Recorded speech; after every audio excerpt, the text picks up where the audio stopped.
جثة شاب عايمة في المية ومتسول يكشف سرها.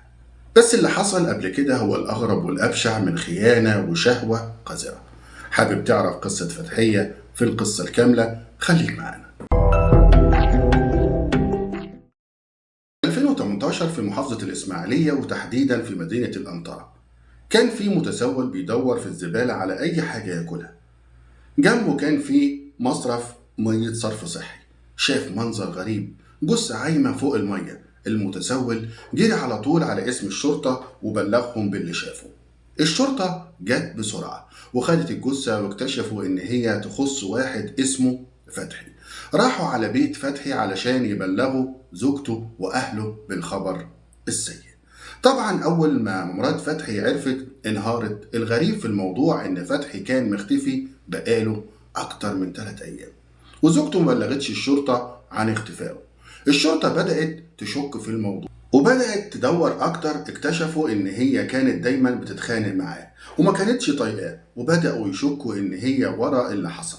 فضلوا يراقبوها علشان يعرفوا الحقيقة. القضية ديت بقت من أشهر القضايا في مصر والوطن العربي بسبب بشاعتها.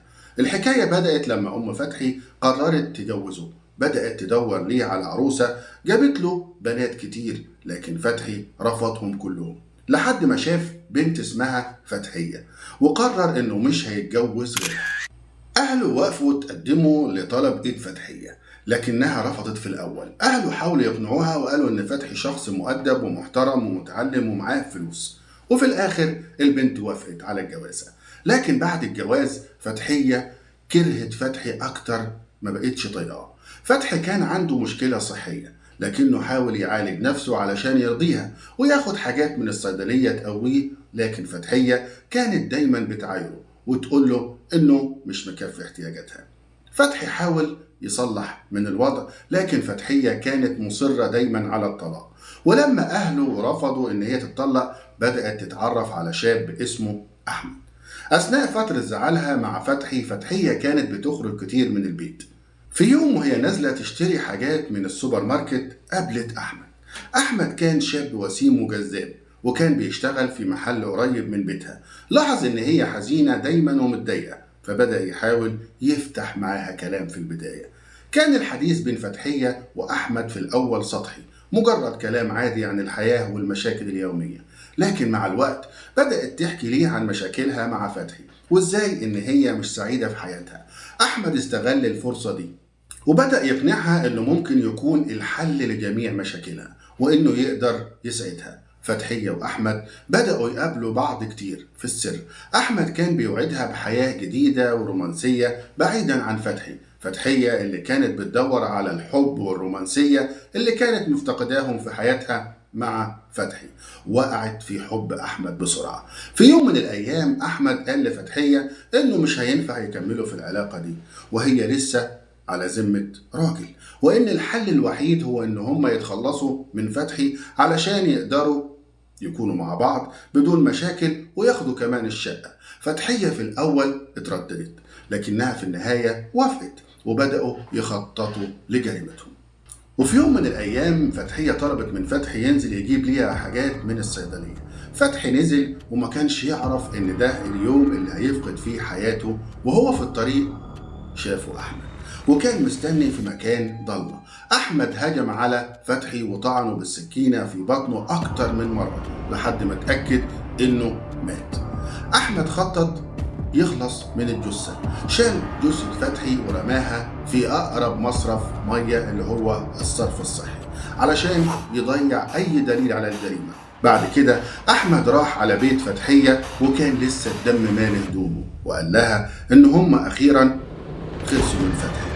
بعد 3 أيام المتسول اللي كان بيدور في الزبالة شاف الجثة وبلغ الشرطة اتعرفت على الجثة بصعوبة بسبب المية اللي شوهت ملامحه لأنها مية صرف صحي.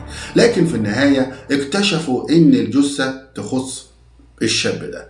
لما الشرطة راحت تبلغ فتحية اتوترت جدا وبدأت تقول كلام مش مقنع زي انه كان بيتأخر في الشغل. الشرطة شكت في كلامها وبدأت تدور اكتر. اكتشفوا ان هي كانت دايما بتتخانق معاه وما كانتش طايقاه، وبدأوا يشكوا ان هي ورا اللي حصل لفتحي، وفضلوا يراقبوها علشان يعرفوا الحقيقة. الشرطة لاحظت إن أحمد بيزور بيت فتحية كتير، ولما سألوه قال لهم إنه كان صاحب المرحوم فتحي، وإن فتحي كان موصيه عليها. لكن لما الشرطة حققت مع أهل فتحي أبوه وأمه وإخواته اكتشفوا إنه ما كانش عنده صاحب أصلا اسمه أحمد.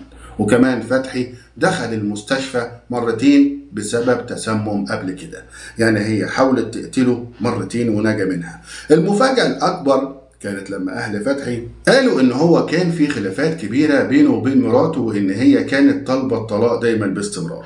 الشرطة وقتها بدأت تشك في فتحية وأحمد أكتر، وبدأوا يراقبوهم هما الاتنين. الغريب إن هما بدل ما يبعدوا عن بعض بقوا يتقابلوا أكتر. الشرطة جابت أحمد تاني وبدأت تحقق معاه. في الأول أنكر كل حاجة، لكن بعد ضغط كبير اعترف بكل حاجة، وقال إن فتحية هي اللي كانت عاوزة تخلص من فتحي، وإن هي اللي صممت على قتله. بعد اعتراف أحمد الشرطة راحت جابت وقبضت على فتحية، ولما واجهوها بكل الأدلة وكلام أحمد انهارت واعترفت إن هي كمان مشتركة في الجريمة. المحكمة حكمت على فتحية وأحمد بالإعدام شنقا. القاضي كان بيتكلم بحزم شديد جدا، وقال لفتحية إن هي مشيت ورا شهوتها، وإن هي لو كانت طلبت الطلاق وسابت فتحي كان أفضل ليها ولأولادها. أما الدروس المستفادة، لازم يكون في تواصل في العلاقة الزوجية. القصة دي بتعلمنا إن أي مشكلة في الزواج لازم تنحل بالتواصل والصراحة. فتحية كان عندها مشاكل مع فتحي، لكن هي ما حاولتش تتكلم معاه بجدية علشان يحلوا المشاكل ديت، سواء بدل ما تلجأ للخيانة. كان من ممكن تطلب الطلاق بشكل مباشر وتحافظ على كرامتها وكرامة جوزها، وما كانش حصل اللي حصل. أما الخيانة وعواقبها، الخيانة ليها عواقب وخيمة وكبيرة جدا، وبتؤدي لنهايات مأساوية. فتحية لما خانت فتحي دمرت حياتها وحياة ولادها. لازم نفهم إن الخيانة مش حل لأي مشكلة بين زوج وزوجة، بالعكس بتزيد الأمور تعقيد وبتجر وراها مشاكل أكبر. أما بالنسبة للاختيار الصحيح لشريك الحياة، الزواج قرار مهم ولازم يكون مبني على التوافق والاحترام المتبادل. فتحي اختار فتحية لأن هي عجبته شكلا وجمالا، لكن ما كانش فيه توافق بينهم. لازم نختار شريك حياتنا بعناية ونتأكد إن فيه توافق بيننا في الأفكار والأهداف. بالنسبة لتحمل المسؤولية، كل واحد فينا لازم يتحمل مسؤولية أفعاله وقراراته. فتحية ما قدرتش تتحمل مسؤولية زواجها وقررت تهرب من مشاكلها بطريقة بشعة. لازم نكون مستعدين نواجه مشاكلنا بشجاعة ونعمل على حلها بدل ما نهرب منها ونقع في خي الخيانة زي اللي عملته فتحية. أما بالنسبة للقانون والعدالة، القصة دي بتأكد إن العدالة بتاخد مجراها في النهاية. على الرغم من كل محاولات فتحية وصاحبنا ده عشان يهربوا من العقاب، الشرطة اكتشفت الجريمة والعدالة اتحققت. لازم نثق في القانون ونعرف إن أي جريمة هتتكشف في النهاية، ومفيش حد فوق القانون. بالنسبة للأخلاق والقيم، الأفعال الشريرة اللي عملتها فتحية بتفكرنا بأهمية التمسك بالقيم والأخلاق في حياتنا. حتى لو كانت الظروف صعبة لازم نحافظ على مبادئنا وما نسمحش للضغط أو للضغوط تدفعنا لارتكاب أفعال غير أخلاقية زي اللي عملتها فتحية. ودي كانت العبر والدروس اللي ممكن نتعلمها من القصة دي. ولو عجبتك القصة والدروس المستفادة اشترك في القناة وفعل زر الجرس، ومع السلامة.